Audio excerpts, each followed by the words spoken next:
ময়দা দিয়ে একটা নতুন রেসিপি বানাবো। তা রসুন লঙ্কা এটা পেস্ট করে নেব। লঙ্কা রসুন আদা পেস্টটা ময়দার মধ্যে ঢেলে দিলাম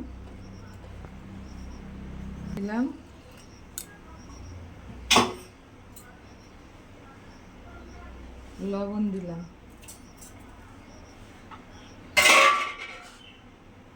কালো জিরে দিলাম। এটা ভালো করে মাখিয়ে নেবো। এটাকে একটু পাতলা করবো।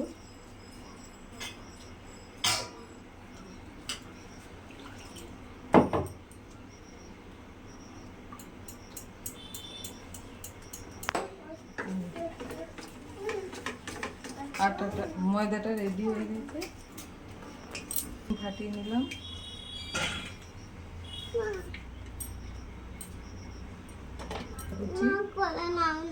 দিয়ে দিলাম লবণ, দিয়ে দিলাম, দিয়ে ডিমটাকে ভালো করে ফাটিয়ে নেব।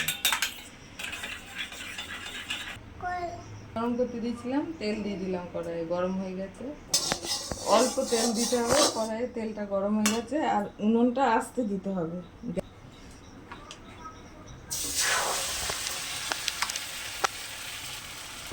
আমি 2 হাতা দিয়ে দিলাম অল্পই।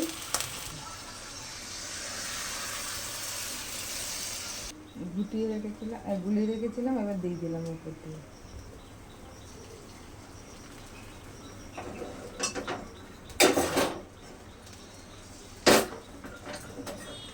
দেবো, আস্তে করে দিয়েছি গ্যাসটা।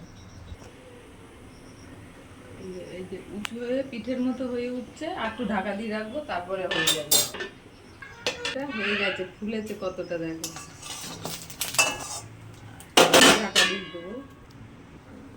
এই যে হয়ে গেছে, ডিমটা কিন্তু পুরোপুরি সিদ্ধ হয়ে গেছে উপর দিয়ে, দেখেন।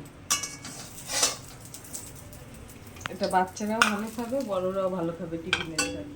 তেল আছে, এতেই আবারও দেবো।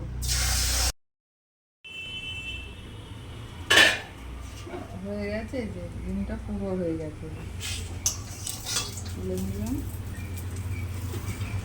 তলাটা দেখেন কি সুন্দর হয়েছে, তলাটা দেখেন মুচমুচে হয়েছে।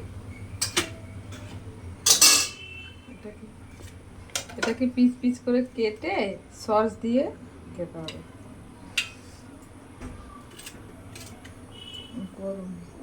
সকালবেলা টিফিন ময়দা দিয়ে ডিম দিয়ে নতুন এই টিফিনটা করে খাবেন, ভালো লাগবে। সস দিয়ে বা আচার দিয়ে, যে কোনো চাটনি দিয়ে খাবেন, ভালো লাগবে। দুটো খেলেই সকালে টিফিন বা বিকালে টিফিন ঠিকঠাক হয়ে যাবে, পেট ভরে যাবে।